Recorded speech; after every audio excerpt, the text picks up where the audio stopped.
Gedung Kesenian Jakarta termasuk salah satu landmark yang sangat dikenal di kota Jakarta. Selain bentuknya yang unik dan kelihatan megah, gedung tersebut terletak di posisi yang sangat strategis di Jakarta, yaitu di kawasan Pasar Baru. Banyak cerita di seputar Gedung Kesenian Jakarta. Pembangunannya juga membutuhkan waktu lama dengan berbagai macam bentuk pengorbanan dari masyarakat, sehingga gedung itu bisa terwujud dan berdiri dengan baik. Hingga kini gedung itu disebut dengan Gedung Kesenian Jakarta.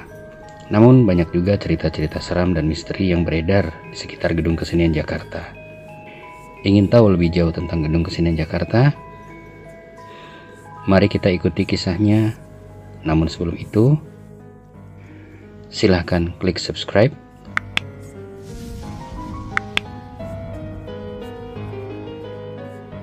agar kita dapat melanjutkan cerita-cerita lain yang tidak kalah menariknya dengan kisah tentang Gedung Kesenian Jakarta.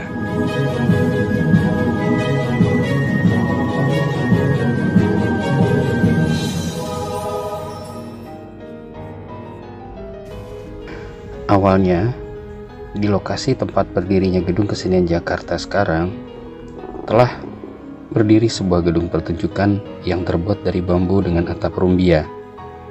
Gedung itu dibangun oleh pasukan Inggris yang rata-rata masih bujangan dan mereka mencintai kesenian. Saat itu, sekitar tahun 1811 hingga 1816, kemungkinan juga mereka terpengaruh oleh pimpinan mereka tertinggi, yaitu Raffles, seorang yang sangat peduli terhadap seni dan budaya, sehingga membangun sikap tersebut kepada para anak buahnya dan mempunyai rasa apresiasi terhadap kesenian dan kebudayaan. Belum 1 tahun mereka mendarat di Pantai Cilincing, sejumlah perwira itu membuat perkumpulan drama untuk menyalurkan bakat dan minat mereka, serta menghibur teman-teman mereka yang pada saat itu tidak ada tempat hiburan, apalagi gedung pertunjukan.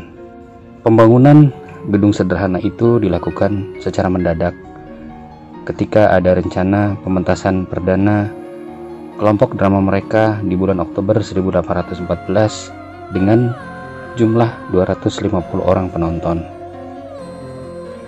Tentara Inggris bisa menikmati gedung tersebut tidak sampai 2 tahun, karena pada bulan Agustus 1816 Inggris sudah angkat kaki dari Indonesia atau dari Hindia Belanda untuk menyerahkan kekuasaannya terhadap Jawa kepada Belanda kembali, sesuai dengan perjanjian London. Gedung yang sebelumnya disebut Military Theater itu kemudian dimanfaatkan oleh perkumpulan drama amatir Belanda. Selama masa pemerintahan Inggris, kelompok drama amatir tersebut dilarang naik pentas. Bersama kelompok lain di bawah pimpinan Empio, mereka mementaskan beberapa drama Inggris, Prancis, ataupun Jerman yang kemudian diterjemahkan ke dalam bahasa Belanda. Tentu saja gedung yang terbuat dari bambu dengan atap rumbia itu tidak bertahan lama, dan pada tahun 1820 gedung itu sudah reot dan semakin kusam, sehingga dianggap tidak layak lagi untuk digunakan sebagai pentas pertunjukan sandiwara. Pimpinan perkumpulan drama itu mempunyai inisiatif untuk membangun sebuah gedung kesenian yang lebih permanen, dan disambut oleh segenap masyarakat Batavia kelas atas yang mereka juga haus akan hiburan. Karena selama ini gedung yang ada hanya gedung Société de Harmonie, yang itu pun pengunjungnya terbatas hanya kelompok kelas atas saja. Hubungan itu kemudian mengalir kepada pemerintah Hindia Belanda dengan alasan bahwa sebagian besar pegawai pemerintah yang sehari-harinya bekerja secara rutin memikirkan kepentingan pemerintah butuh hiburan yang sehat, hiburan yang sopan, dan menjadi tempat perkumpulan yang lebih terhormat. Pemerintah Hindia Belanda kala itu juga sedang mengalami krisis ekonomi. Jangankan untuk membuat gedung baru, gedung yang kini menjadi gedung keuangan di daerah Lapangan Banteng sudah mulai dibangun sejak zaman pemerintahan Daendels, tapi hingga saat itu belum juga rampung. Pemerintah tetap mendukung rencana tersebut hingga menjual sebuah gedung tua yang sudah tidak terpakai lagi dan menyumbangkan uang sejumlah 9.000 gulden kepada kelompok tersebut. Tentu saja uang itu masih jauh dari cukup. Tapi bantuan pemerintah tidak sampai di situ. Pemerintah menyumbangkan 3 buah gedung tua yang berada di kota Batavia lama untuk dihancurkan, dan bahan-bahannya itu dipergunakan lagi untuk membangun gedung yang baru. 3 gedung tersebut bersebelahan dengan gedung Spinhuisgracht, yaitu sebuah bekas penjara wanita. Karena dianggap mendesak, akhirnya pimpinan kelompok drama itu membuat sebuah iklan di Batavia Syukuran yang terbit tanggal 11 Juni tahun 1820. Kemudian sumbangan mengalir dari warga Batavia sehingga terkumpullah jumlah 43.600 gulden. Jumlah yang sangat besar pada saat itu. Ditambah lagi pemerintah masih juga mengumpulkan uang karena mereka juga ingin gedung itu segera terwujud. Namun dalam pelaksanaannya ternyata biaya pembangunan itu membengkak sehingga mencapai 67.000 gulden. Pengurus kelompok drama itu mencoba membuat lagi permohonan kepada Gubernur Jenderal yang baru waktu itu, Baron van der Capellen, yang akhirnya memberi pinjaman sebesar 2.000 gulden dengan bunga 9% setahun. Dalam perencanaannya, gedung yang berukuran 43 kali 18 meter itu dibangun dengan gaya Yunani baru, sebuah perkembangan gaya dari Rokoko yang sedang menjadi tren kala itu. Perencanaan arsitekturnya dibantu oleh pihak Zeni militer, yaitu para perwira-perwira di bagian Zeni. Kemudian untuk pelaksanaannya dipercayakan kepada pemborong milik orang keturunan Tionghoa yang bernama Li Aci. Li Aci adalah seorang pemborong yang cukup dikenal saat itu dan bekerja sangat profesional sehingga pembangunannya juga termasuk relatif cepat sehingga selesai tidak melebihi 14 bulan, yaitu pada bulan Oktober 1821. Peresmian gedung tersebut terpaksa ditunda karena pada saat itu Batavia sedang dilanda wabah kolera. Menurut Batavia Syukuran dalam edisi 12 Mei 1821, di situ ditulis bahwa di Batavia telah jatuh korban sebanyak 733 orang. Tentu saja ini menjadi momok yang menakutkan bagi warga Batavia, khususnya orang-orang Eropa dan mereka yang ingin datang ke Batavia. Setelah wabah menurun, akhirnya gedung tersebut diresmikan pada tanggal 7 Desember 1821. Diberitakan juga dalam media itu bahwa undangan yang hadir pada malam itu sangat banyak. Tidak diketahui apakah Gubernur Jenderal van der Capellen juga hadir. Tapi yang jelas, Presiden Batavia pada saat itu, Jacobus de Bruyn, yang turut menyaksikan pembangunannya tidak bisa hadir karena ia juga meninggal sebagai salah satu korban kolera yang mewabah di Batavia. Pada malam peresmian itu, ditampilkanlah drama Othello yang terkenal karya William Shakespeare. Meski sudah dipersiapkan sebaik mungkin, masyarakat tetap menilai pertunjukan itu tidak maksimal karena banyaknya penonton yang terpaksa harus berdiri karena tidak kebagian tempat duduk. Gedung kesenian itu kemudian dikenal dengan nama Schauburg. Meskipun terlihat sederhana dari luar, tapi masyarakat tetap menganggap sebagai gedung yang indah, mewah, dan anggun. Seorang dokter yang baru datang dari Batavia terkagum-kagum melihat gedung Schauburg itu dan berkata bahwa gedung itu sama indahnya dengan gedung yang ada di negeri Belanda. Dokter itu pun menceritakan dalam tulisannya bahwa gedung yang bergaya Eropa itu tidak dilengkapi dengan jendela, namun ditutup dengan kawat kasa nyamuk yang berwarna hitam. Meskipun kedap sinar, tapi tetap udara segar bisa masuk ke dalam. Pada awalnya gedung kesenian hanya diterangi dengan lampu-lampu minyak dan lilin. Tapi ketika listrik sudah mulai masuk pada tahun 1864, sistem penerangannya dimodernisir kembali dengan memakai lampu gas. Lampu listrik baru dipakai sekitar 1882, itu pun hanya di bagian dalamnya saja. Sampai tahun 1910, bagian luar gedung tetap diterangi dengan lampu gas.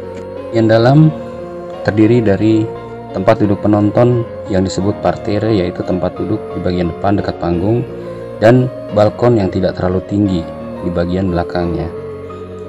Tempat duduk balkon itu dibuat khusus untuk wanita saja. Kalau ada laki-laki yang ingin menemani istri atau kekasihnya, mereka bisa berdiri di bagian belakang balkon tersebut. Di sampingnya ada tempat-tempat khusus untuk para pejabat seperti untuk Ketua Radvan India, Ketua Mahkamah Agung, Pimpinan Angkatan Darat dan Laut. Kemudian juga ada jatah tempat duduk khusus untuk gubernur dan presiden. Di dalam Schauburg itu tidak ada kantin atau tempat yang menyediakan makanan atau minuman. Biasanya para pengunjung atau penonton selalu membawa makanan dan minuman dari rumah. Mereka menikmatinya ketika saat istirahat tiba di dalam kereta kuda masing-masing yang diparkir di sekitar gedung. Pada tahun 1849 dibukalah sebuah kafe di samping Schauburg. Seiring waktu berjalan, pengelola semakin merasa kerepotan dalam menangani beban harian untuk maintenance gedung tersebut. Mereka tidak bisa saja mengandalkan dari karcis yang didapat dari para penonton yang datang secara rutin. Apalagi pasca perang Diponegoro atau Perang Jawa yang terjadi sekitar tahun 1825, yang juga menyebabkan pemerintah melakukan penghematan besar-besaran dan nilai uang yang semakin merosot. Setelah lama dalam keprihatinannya, akhirnya pada tanggal 23 September tahun 1835, sebuah kapal yang mendarat di Batavia membawa sebuah rombongan sandiwara Perancis di bawah pimpinan seorang yang bernama Minard. Mereka mengadakan pertunjukan secara rutin selama 2 bulan dengan drama musikal. Untuk pertama kalinya, masyarakat Batavia menyaksikan pertunjukan yang benar-benar dimainkan oleh rombongan drama yang digarap secara profesional. Karena selama ini, gedung itu hanya mementaskan grup-grup kecil yang amatiran dengan kemampuan akting yang pas-pasan. Dan pada saat itulah, masyarakat Batavia melihat seorang pemain wanita, karena selama ini akting wanita diperankan oleh aktor pria, karena pada grup yang ada sebelumnya itu tidak pernah ada aktris atau aktor wanita. Kadang drama yang diharapkan menjadi sebuah roman percintaan malah menjadi sebuah drama komedi yang menggelikan karena tokoh-tokoh wanitanya berwajah kasar, bersuara besar, dan bertubuh tinggi kekar. Entah kenapa, masyarakat wanita Batavia tidak ada yang tertarik untuk menjadi aktris dan bintang panggung sandiwara. Setelah sukses dengan rombongan dramanya, Minard kemudian mendatangkan berbagai rombongan langsung dari Perancis, sehingga pada saat itu gedung kesenian di Batavia atau Schauburg itu pernah menampilkan pertunjukan opera. Karena seringnya dikunjungi rombongan kesenian Perancis, akhirnya pengaruh kebudayaan Perancis pada saat itu mulai terasa. Dalam kuartal kedua abad ke-19, masyarakat mulai gandrung dengan segala yang berbau Prancis, sehingga saat itu fashion Prancis menjadi tren di Batavia. Banyak dari mereka membuka rumah mode gaya-gaya Paris atau memberi kursus dansa sebagai usaha-usaha sambilan. Schauburg juga menampilkan kesenian lokal, yaitu pagelaran musik dan wayang orang. Untuk mengangkat kesenian lokal, rombongan kesenian wayang orang dan pementasan-pementasan lokal itu diberi subsidi sebesar 125 gulden. Selain itu juga mereka tidak dibebankan kewajiban membayar sewa dan penerangan listrik. Rombongan wayang orang yang biasa tampil di Schauburg itu adalah Krido Jatmoko dan Marsudi Bekso. Masuknya tentara Jepang di Indonesia membuat kehancuran gedung kesenian atau Schauburg itu. Gedung yang tadinya berfungsi sebagai pertunjukan kesenian akhirnya berubah menjadi markas tentara. Satu demi satu perabotannya hilang entah kemana, seperti lampu-lampu kristal, kursi-kursi yang mewah, sampai gedung itu kosong. Kemudian bersamaan dengan tatanya sistem pemerintahan Jepang di Hindia Belanda, akhirnya berdirilah pusat kebudayaan atau yang disebut Keiminbunka. Pada bulan April 1943, Schauburg dikembalikan pada fungsinya sebagai gedung pertunjukan dengan nama Shiritsu Gekisyo. Di masa pendudukan Jepang, gedung kesenian itu sering diisi oleh seniman-seniman muda Indonesia yang berbakat dan tidak mau tunduk begitu saja kepada kehendak Jepang. Mereka itu antara lain Rosihan Anwar, Usmar Ismail, El Hakim atau Dr. Abu Hanifah, Habe Yasin, Suryo Sumanto, D. Jayakusuma, Kusbini, dan Kornel Simanjuntak. Perkumpulan mereka disebut Perkumpulan Sandiwara Amatir Maya di bawah pimpinan Rosihan Anwar, yang tampil secara rutin sekali dalam 2 bulan.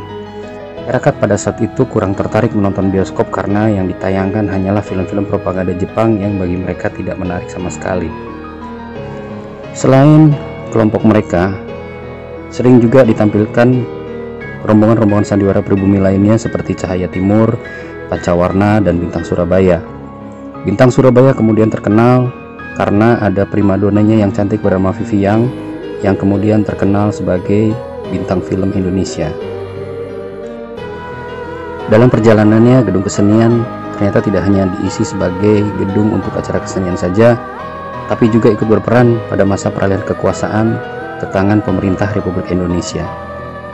Pada malam tanggal 29 Agustus 1945, di gedung yang dikenal juga sebagai Gedung Komedi ini dilangsungkan sidang pertama Komite Nasional Indonesia Pusat atau KNIP, yang antara lain dihadiri oleh Presiden Soekarno, Wakil Presiden Hatta, dan Ketua KNIP Mr. Kasman Singodimedjo.